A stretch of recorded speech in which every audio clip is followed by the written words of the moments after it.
अस्सलाम वालेकुम। Welcome you all in my program एक कहानी मेरी ज़बानी। अच्छा, ज़िंदगी में दिलों को जीतने का मकसद रखना, वरना दुनिया जीत कर तो सिकंदर भी खाली हाथ ही गया है। आपने बहुत से टेलर मास्टर देखे होंगे, टीचिंग मास्टर देखे होंगे। आज मैं आपको मिलवाऊंगी शेफ मास्टर से। तो फैसल के लिए कुकिंग एक इनोवेशन जॉब है और ये बिल्कुल दुरुस्त कहावत है कि इंसान के दिल का रास्ता पेट से होकर जाता है अगर उन्हें खुश करना हो तो। फैसल इसी तरह से खुश करते रहते हैं हमें। फैसल ऑलवेज क्रिएट्स मैजिक इन क्यूजिन्स। वो खाना पकाए हमारे लिए खुदा की कुदरत है। कभी हम उनको देखें, कभी हम उनकी कली हौसले को देखें। तो चले आज हम फैसल से मिलते हैं। फैसल, अस्सलाम वालेकुम बेटा, कैसे हैं वालेकुम आप? अस्सलाम। क्या हाल है आपका? अल्हम्दुलिल्लाह। आपका क्या हाल है? First class. फैसल, आप अपना इंट्रो करवाओगे बेटा कि आप क्या कर रहे हैं? जी अभी मैंने तकरीबन 2008 से मैं खाने बना रहा हूँ।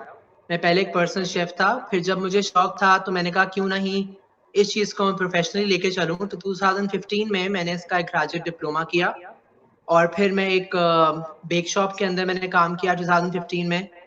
फिर एक रेस्टोरेंट है हमारे यहाँ पे कराची में, एम्ब्रोशिया नाम का, वहाँ तक 2016 से 2017 तक। फिर मैंने एक अपनी कंपनी लॉन्च की कलनेयर नाम की सितंबर 2017 में। फिर उसके बाद एक रेस्टोरेंट है जो हमने यहाँ पे खोला ताइक रोड पे, जिसका नाम एक्सेट्रा था। 2 साल वो लोकेशन पे चला, लेकिन अभी रिसेंटली हम उसको होम बेस ले गए हैं क्योंकि कोरोना के अंदर जो है हमें वहाँ से उसको शट डाउन करना पड़ गया था। फिर उसके बाद मैंने 2019 के अंदर एक रेस्टोरेंट है मैक एंड स्पड नाम का जो खयाबान बुखारी पे, मैंने उसकी कंसल्टेंसी शुरू की थी और अभी भी वो चल रहा है वहाँ पे। और फिर मैंने अभी इसी साल सितंबर के अंदर अपना केटरिंग और इवेंट मैनेजमेंट कंपनी जो है वो लॉन्च की है। इसके साथ साथ मैं जहाँ से मैंने पढ़ा है गौथम से, वहाँ मैं 2019 फरवरी से जो है वो कुलिनरी इंस्ट्रक्टर भी हूँ। Very nice. फैसल, बहुत जल्दी कुछ काम करो आप इस पर। फैसल, आपको इस फील्ड में आने के लिए किसी ने इंस्पायर किया है? जी कुकिंग, जब मुझे जो पहली मेमोरी मेरी है कुकिंग की वो मुझे है मेरी नानी से, क्योंकि जब मैं छोटा था तो वो उस तरह तरह की खुशबुएं आती थी।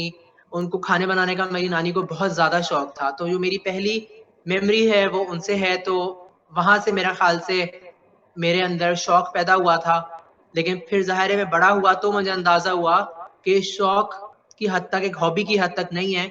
I was very much passionate about this. Okay. अच्छा, तो इस चीज़ में आगे बढ़ने के लिए आपने कुछ क्वालिफिकेशन की है, प्रोफेशनल क्वालिफिकेशन हासिल की होंगी? जी, बिल्कुल। शुरू में तो मैंने जब मैंने शुरू में 2008 के करीब मैंने जो है यहाँ पे देखना शुरू किया था कॉलेजेस वगैरह को, तो उस वक़्त इतनी एप्रिसिएशन नहीं थी, इतनी एक्सेप्टेंस नहीं थी सोसाइटी के अंदर, इतनी एप्रिसिएशन वगैरह नहीं थी।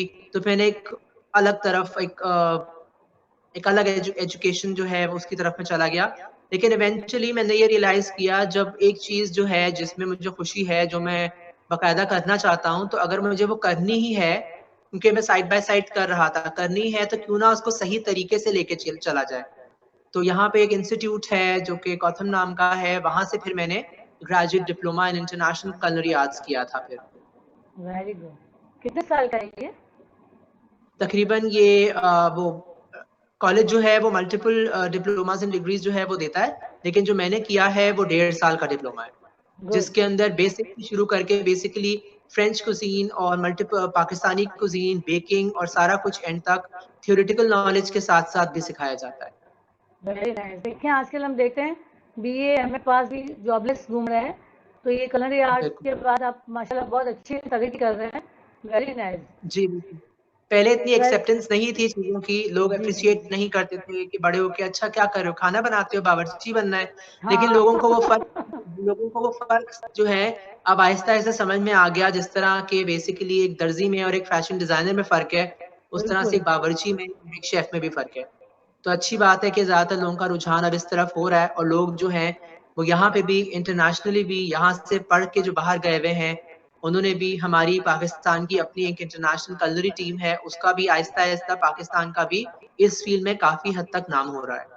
Very nice. तो आजकल हम देख रहे हैं, देखिए दुनिया में हम जहाँ भी चले जाएं, मलेशिया, तुर्की, हिंदुस्तान, पाकिस्तान, कहीं भी चले जाएँ, खाना तो ऐसी चीज़ है कि 3 टाइम ज़रूरी है और तकरीबन लोग बिल्कुल एंटरटेनमेंट के लिए, आउटिंग के लिए, फैमिली आउटिंग के लिए भी खाना खाने के लिए ही जाते हैं और जो इसमें दाल बिल्कुल शेफ की तो बहुत ज़्यादा ही ज़रूरत होती है। Very nice. बिल्कुल। फैसल आपकी कौन-कौन सी डिशेज़ आपको बहुत ज़्यादा ही फेमस हो गई हैं आपके लोगों में? मेरे पास तो काफ़ी ज़्यादा जो मैं रेस्टोरेंट में काम कर रहा हूँ, उसमें तो हम लोग काफ़ी सारी मल्टीपल चीज़ें जो हैं वो करते हैं। हुँ, उसको मेन्यू में है हमारे पास।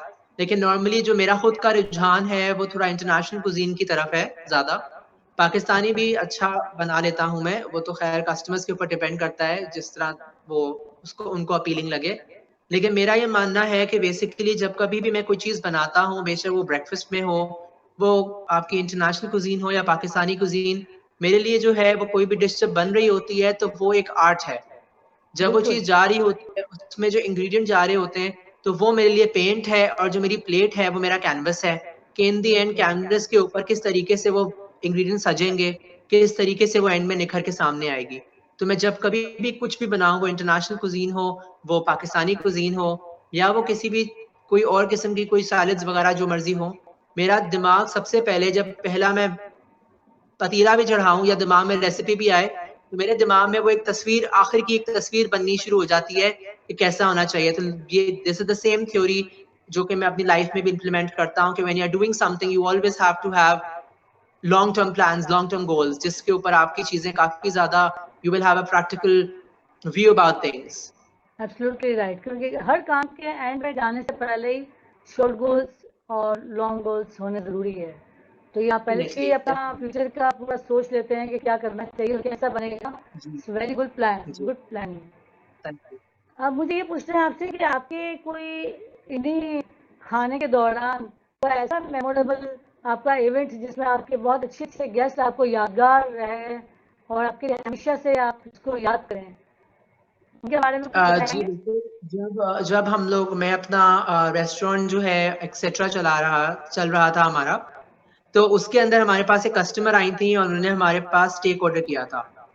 वो उन्होंने जब खाया तो उन्होंने ख़ास तौर पे मुझे बुलाया, उन्होंने कहा कि आज से 15 से 20 साल पहले उन्होंने यहीं पे एक कराची में एक रेस्टोरेंट के अंदर वो स्टेक कहीं उसी फ्लेवर का खाया था और इवेंचुअली जब ज़ाहिर है जब आपके रेस्टोरेंट चलते हैं तो शेफ्स आगे पीछे हो जाते हैं, कुछ चले जाते हैं तो उनको फ्लेवर दोबारा नहीं मिला। तो उन्होंने हमें ये बोला कि वो वीकेंड्स पे जाया करती थी वहाँ पे वो खाने के लिए और उनको वो वही फ्लेवर 15-20 साल के बाद वापस मिला और हमारी वो एक रेगुलर कस्टमर बन गई। इसी तरीके से एक एक सेलिब्रिटी हैं जो टीवी पे बहुत आते हैं, उनको हमारा वहाँ का बर्मीज़ फ्यूजन खाउसे जो है वो बहुत पसंद था। We used to have him every weekend with us, he used to dine in. फिर हमारे गुड। वहाँ पे एक्सेट्रा के पास एक मौलवी साहब थे, वो उनकी वहाँ की मस्जिद थी उसमें थे वो, तो अपनी फैमिली के लिए भी वीकेंड पे एक बहुत सारा मेन्यू मँगाया करते थे वो। तो वो हमारे लिए एक मेमोरेबल कस्टमर है। इसी तरीके से जिस ब्रांड के लिए मैंने कंसल्टेंसी की मैकन्सपर्ड, हमने उसका कराची में 2 साल हमने उसका स्टोर लगाया था, कियोस्क लगाया था। ओह! तो वेरी वहाँ पे पहले नाइस। साल तो हमारे साथ ये हुआ था कि उनकी जो ऑर्गेनाइज़र्स थे, उनका जो बेटा है, वो आखिर एंड तक जब तक कि हम रैप कर रहे थे, वो कह रहे थे कुछ भी आप हमें खाने को दे दें। हमने कहा हमारे पास कुछ नहीं है, हमारे ऐसे लवाज़मात कॉन्डिमेंट्स बहुत सारे हम देते हैं उस मेन्यू के साथ, कम्फर्ट फूड के साथ। तो इन द एंड वो बेसिकली ऊपर नीचे की स्क्रैप्स खा के जाते रहे and he was like I am loving the food. लेकिन वो हमारे लिए बहुत अच्छी थी क्योंकि उस वक़्त हमने अपना रेस्टोरेंट लॉन्च नहीं किया था। वो हमारा एक इंट्रोडक्शन था फूड इंडस्ट्री में कि हम ये आगे लॉन्च करने जा रहे हैं। सो दीज़ पीपल जो कस्टमर्स जो आपको एप्रिशिएट करते हैं, दे आर ह्यूज बकअप होता है हमारे लिए कि हम और अच्छा करें, उनको और इन्फ्लुएंस करें। Even though for the people who are actually criticize या क्रिटिक वगैरह देते हैं, that also helps us shape कि हम किस तरीके से उसकी कस्टमर्स के हिसाब से उस चीज़ को बेहतर बना सकें। बिकॉज़ हम जो भी काम कर रहे हों, उसमें हमेशा इम्प्रूवमेंट की गुंजाइश होती है, वो हम खुद हों, पर्सनैलिटी हो, खाना हो या जो मर्ज़ी चीज़ हो। So the very nice. Task is to always keep on improving. Faisal मैं आपसे ये पूछना चाहूँगी कि कुकिंग के बाद क्या आपको टाइम मिलता है कि आप थोड़ा बहुत अपना फ्री टाइम अपना एक्सपेंड करें और किस तरह से आप करें अपना फ्री टाइम में क्या-क्या करते हैं? कुछ बताएँगे हमारे व्यूअर्स को? जी वैसे तो ये फ़ील्ड जो है वैसे जो ये फ़ील्ड है, ये काफ़ी आपका वक़्त जो है ये इसके लिए रिक्वायर्ड होता है। तो नॉर्मली तो इतना वक़्त नहीं बचता, लेकिन क्योंकि मैं इस फ़ील्ड में लेट आया था, और इसी लिहाज से अभी एडवांसमेंट भी बहुत ज़्यादा हो रही है। पहले हमारे पास क्लासिक कुजीन था, फिर मॉडर्न आया, फिर अब गैस्ट्रोनॉमी है। इसके अंदर ऑब्वियसली सीखना कभी ख़त्म नहीं होता, हमेशा you have to keep on improving yourself. तो मैं कोशिश ये करता हूँ आर्टिकल्स या यूट्यूब के ऊपर कुछ वीडियोस जो कि यहाँ पे टेक्नोलॉजी अभी नहीं है वो देखूँ, वो सीखूँ और पढ़ूँ। And because I am a teacher myself, तो उसी लिए भी मुझे स्टूडेंट्स के लिए भी वो ज़्यादा चीज़ें आर्टिकल्स वगैरह पढ़ना ज़रूरी होता है ताकि उनको नई से चीज़ मैं नई चीज़ सिखा सकूँ, बता सकूँ। अगर आप हॉबीज़ वगैरह की बात करें तो वक़्त जो भी मिलता है उसमें कभी मैं स्केचिंग, पेंटिंग, प्रोज़ और पोएट्री वगैरह जो है वो करता हूँ। अच्छा, वेरी गुड। ऐसे आप अपनी थोड़ी-सी रेसिपी बताएँगे किसी भी डिश की, जो हमारे व्यूअर्स बिल्कुल झटपट पका सकें? एक रेसिपी है मेरे पास बिल्कुल, मैं हाल से 15 से 20 मिनट के अंदर शुरू के एंड तक पक जाएगी वो। वो हम लोग उसको घर में जो है बेसिकली हमारी घर की रेसिपी है, हम उसको सिरके वाली चिकन कहते हैं। तो उसमें आपने करना ये है कि आप थोड़ा-सा ऑयल लीजिए, ऑयल के अंदर अजवाइन को आप सौते कीजिए, देखिए 1 टीस्पून जो है वो अजवाइन को सौते करें। उसके बाद हम गार्लिक एंड जिंजर पेस्ट ले लेंगे, उसको हम सौते करेंगे। फिर हम उसके अंदर तकरीबन 1 किलो चिकन जो है वो डाल के उसको भूनेंगे थोड़ा-सा ताकि उसपे वो सियर हो जाए थोड़ी अच्छी तरीके से। उसके बाद हम उसमें 2 दरमियाने टमाटर डालेंगे।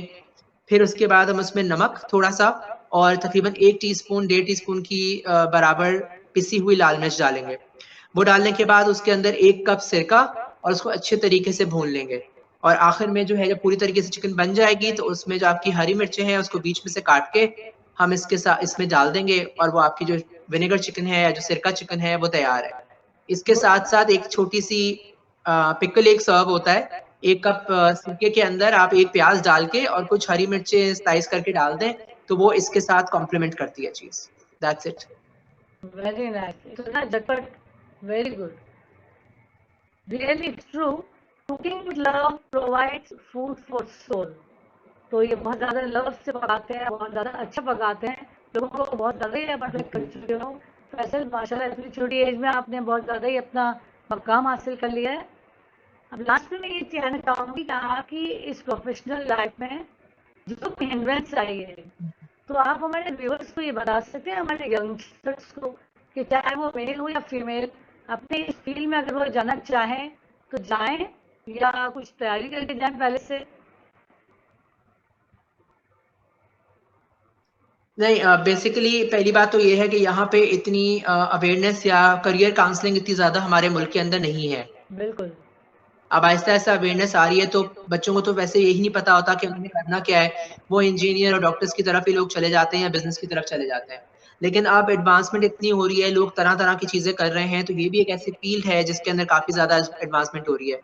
मेरा सिर्फ़ ये है कि मैं इस फ़ील्ड में थोड़ा देर से आया, लेकिन अल्हम्दुलिल्लाह I have been very lucky and I have been blessed कि मुझे रिकॉग्निशन मिली है इस फ़ील्ड में, लोगों से, इंडस्ट्री से, स्टूडेंट्स से।